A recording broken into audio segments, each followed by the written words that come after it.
नमस्कार। हमने पिछले टॉपिक में मैं GLD Agarwal, assistant professor zoology, पिछले टॉपिक में हमने जो है वो concept of protozoa and metazoa के बारे में चर्चा की थी। आज हम लेवल ऑफ ऑर्गेनाइजेशन की बात करते हैं कि ये जो है एक क्लासिफिकेशन वर्गीकरण के लिए ये चीज़ें ज़रूरी होती है। और वर्गीकरण जो होता है वो जंतुओं के भ्रूणीय अवस्था के ऊपर बहुत डिपेंड करता है। और भ्रूणीय अवस्था के अंदर जो है हम ये कहते हैं कि जंतुओं के दो लक्षण होते हैं। कुछ जंतुओं के जो लक्षण होते हैं, कुछ सामान्य लक्षण होते हैं जो सबके अंदर आमतौर पर मिलते हैं, और कुछ विशेष लक्षण होते हैं जो केवल उसी जंतु के अंदर मिलते हैं। जिसे बात हम मनुष्य की करते हैं तो मनुष्य की बात करते हैं तो मनुष्य के अंदर जो है सामान्य लक्षण जो होता है उसको हम टेट्रापोडा बोलते हैं, अर्थात चतुष्पादी। और उसके साथ ये वर्टिब्रेट होते हैं, कशेरुक होते हैं। तो ये जो सामान्य लक्षण होते हैं, और विशेष लक्षण की हम बात करते हैं। और विशेष लक्षण के अंदर जिसके अंदर हेयर और मेमरी ग्लैंड प्रेजेंट होती है, ये इसके विशेष लक्षण होते हैं। और जंतुओं के अंदर जो सामान्य लक्षण होते हैं वो पहले विकसित होते हैं, और विशेष लक्षण जो होते हैं वो बाद में विकसित होते हैं। तो इनके आधार के ऊपर जो है वो वर्गीकरण भी डिपेंड करता है कि कौन से सामान्य लक्षण होते हैं। और वर्गीकरण के अंदर हम बात देखते हैं कि जितने ज़्यादा विशेष लक्षण जो है वो होंगे, वर्गीकरण उतना ही सामान्य होता है। तो हम इन लक्षणों को सामान्य कैरेक्टर और विशेष लक्षण कहते हैं। और वर्गीकरण के अंदर हम जब देखते हैं तो उसके अंदर जो सामान्य लक्षण होते हैं उनको हम एक अन्य कैरेक्टर को भी देते हैं, की कैरेक्टर, उसके नाम से की कैरेक्टर भी उनको कहते हैं, है ना। तो की कैरेक्टर्स के अभी जो है वो उसका बड़ा विशेष योगदान होता है। और इसके अंदर हम बताते हैं कि किस प्रकार से इनका लेवल पाया जाता है। और लेवल की दृष्टि से हम बात करते हैं तो इसको जो इनवर्टिब्रेट है या जो जीव है वो मुख्य रूप से दो ग्रुप के अंदर बांटे हुए हैं। ग्रुप की हम बात करते हैं तो ग्रुप जो है इसके दो बने होते हैं। और एक पहला ग्रुप होता है एक कोशिकीय,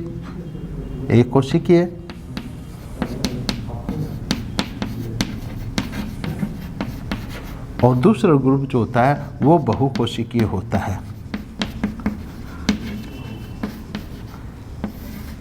या हम ये कह देते हैं कि इसके दो समूह बने होते हैं। पहला समूह एक कोशिकीय होता है और दूसरा बहुकोशिकीय होता है। और एक कोशिकीय जंतुओं के अंदर हम इसके अंदर एग्जाम्पल की बात करते हैं तो उसके अंदर प्रोटोजोआ आते हैं।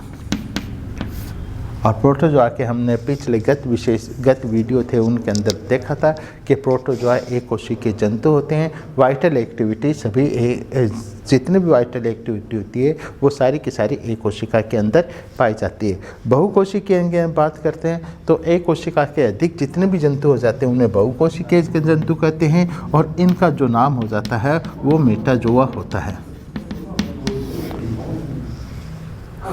इसका नाम क्या हो जाता है? मेटाजोआ इसका नाम हो जाता है। और इस प्रकार से इसके अंदर संगठन की दृष्टि से ये दो प्रकार के समूह बन जाते हैं। अब इसकी शाखाएं की बात करते हैं तो इसकी जो ब्रांच है बहुकोशिकीय जंतु की जो होती है शाखाएं ब्रांच, वो दो ब्रांच होती है। पहली ब्रांच पेराजोआ और दूसरी ब्रांच यूमेटाजोआ।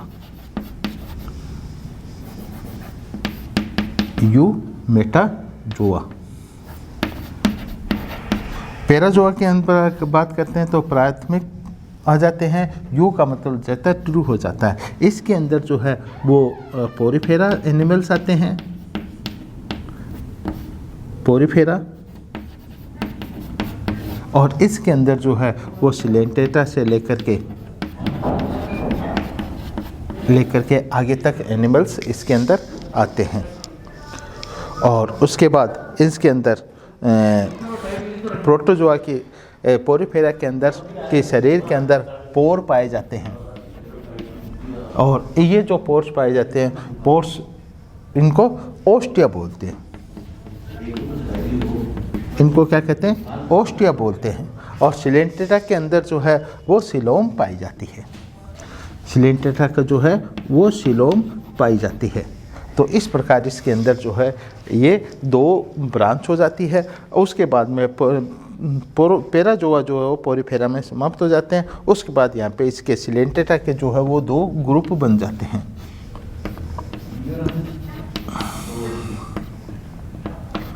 इसके 2 ग्रुप बन जाते हैं। और ग्रुप की बात अपन करते हैं तो ग्रुप के अंदर जो है वो रेडिएटा और बाइलेटेरिया, रेडिएटा और बाइलेटेरिया, अर्थात सम्मिति इसके अंदर आ जाती है। तो सम्मिति के अंदर आर्य सम्मिति और द्विआर्य सम्मिति या बाइलेटेरिया सम्मिति इसके अंदर पाई जाती है। रेडिया के अंदर जो इनके अंदर किसी प्रकार का जो है वो एक्सेस नहीं पाया जाता है। इसके अंदर जो है एक्सेस पाए जाते हैं और इसके अंदर जो है आगे पीछे चारों दिशाओं के एक्सेस इसके अंदर पाए जाते हैं। तो इसके अंदर जो है शरीर का जो है वो आगे लेफ्ट और राइट नहीं पाया जाता, इसके अंदर लेफ्ट और राइट पाया जाता है। इस प्रकार इसके अंदर ये 2 गुण, इसमें 2 ग्रुप बन जाते हैं। और इसकी हम चर्चा करते हैं। तो इसके अंदर संगठन स्तर जो है वो यहाँ पे ग्रेड, टिश्यू ग्रेड बन जाती है, उत्तकी हो जाता है। और यहाँ पे जो ग्रेड बन जाती है वो ऑर्गन लेवल बन जाते हैं, ऑर्गन लेवल तक। तो इस प्रकार इसके अंदर लेवल का निर्माण भी हो जाता है। और लेवल के जीव की हम संरचना करते हैं तो इसके अंदर ये लेवल तक के अपन पहुंचते हैं। तो इस प्रकार इसके अंदर कि कौन कौन का लेवल हो जाता है? एक लेवल हो जाता है सेल लेवल, सेलुलर लेवल और ग्रेड। और सेलुलर से आपस में मिलकर के क्या बन जाता है? Tissue grade. टिश्यू आपस में मिलकर के क्या बना के? Organ grade, organ grade.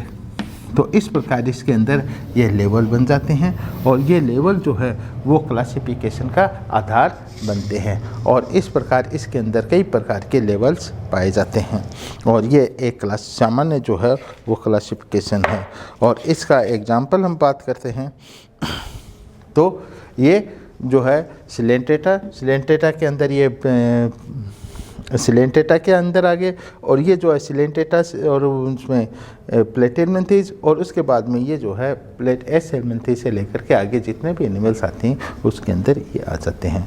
उसके बाद इसका सेलुलर ग्रेड ऑफ ऑर्गेनाइजेशंस, अलग अलग प्रकार का किस प्रकार का सेलुलर ग्रेड होता है, किस प्रकार का ऑर्गन ग्रेड होता है और किस प्रकार का अंग स्तरीय ग्रेड किस एनिमल्स के अंदर ये पाया जाता है। और ये एनिमल्स ग्रेड होने के बाद ही जो है वो इस प्रकार के होते हैं। बात हम इसके ग्रेड की हम करते हैं तो इसके अंदर कोशिकीय संरचनात्मक लेवल के अंदर हम बात करते हैं तो एक कोशिकीय जीवों के अंदर ये सेलुलर ग्रेड पाई जाती है। और उत्तकीय ग्रेड की बात करते हैं, टिश्यू के ग्रेड की बात करते हैं तो यह पोरीफेरा के जंतुओं के अंदर जो है वो उत्तकीय ग्रेड पाई जाती है। और सिलेंटेटा और उससे आगे की हम बात करते हैं तो उसके अंदर जो है वो ऑर्गन लेवल या ऑर्गन ग्रेड इसके अंदर पाई जाती है। और इस प्रकार जितने भी यूमेटोज हैं उनका जो है भ्रूण या विकास जो होता है, भ्रूण विकास जो होता है वो धीरे सरल से जटिल की ओर होता है। भ्रूण विकास वो सरल से जटिल की ओर होता है। अर्थात लार्वा जो होता है पहले सिंपल होता चला जाता है और उसके बाद में आगे बढ़ते बढ़ते जो है वो कॉम्प्लिकेटेड लार्वा होता चला जाता है। और अंग तंत्र जो है वो धीरे धीरे अंग तंत्र का भी जो है कॉम्प्लिकेटेड बनता चला जाता है। और अंग तंत्र के अंदर हम बात करते हैं तो अंग जो है वो कई कोशिकाओं के, कोई टिश्यूज के मिलने से जो है वो अंग बनता है। तो बात संरचना थोड़ी सी हम ये देख लेते हैं कि कोशिकाओं का एक समान कोशिकाओं समूह टिश्यू कहलाता है। एक समान कोशिकाओं का समूह है, अर्थात वे कोशिकाएं जो एक प्रकार का कार्य करती है वो एक प्रकार के टिश्यू का निर्माण करती है। और इसी प्रकार से वे टिश्यू जो एक प्रकार का कार्य करते हैं वो उस कार्य को संपन्न करने के लिए जो है एक ऑर्गन का निर्माण करते हैं। जैसे रेस्पिरेशन की बात करते हैं हम, तो रेस्पिरेशन के अंदर जो टिश्यूज होते हैं वो एक और ऑर्गन या श्वसन तंत्र का श्वसन के अंगों का निर्माण करते हैं और श्वसन के अंग आपस में मिलकर के एक श्वसन तंत्र का सिस्टम का निर्माण करते हैं। तो ग्रेड के अंदर सिस्टम नहीं होता, इवोल्यूशन के अंदर सिस्टम होता है। जब इनका विकास होता है उस समय सिस्टम होता है, सिस्टम से बॉडी बनती है। अब बॉडी से जो है एक ऑर्गन चलता है, एक क्या नाम संगठन चलता रहता है। तो इस प्रकार हम एक संगठन से दूसरे संगठन के अंदर ये अंग एक स्तर तक इसके अंदर होता है। और इसके अंदर एरियल और बाइलेटरल सिमेट्री भी पाई जाती है। यूमेटोजोन्स के दो अलग अलग वर्गीय कोटियाँ अर्थात रेडिएटा और बाइलेटेरिया में रखा जाता है। और रेडिएटा में सिलेंटेटा और टिनोफोरा के जंतुओं और बाइलेटेरिया प्लेटेलमेंथिस और एक्सेलेंथिस के जंतु और उसके आगे के जंतु इसके अंदर आते हैं। और इस प्रकार से इसका लेवल ग्रेड समाप्त होता है। धन्यवाद।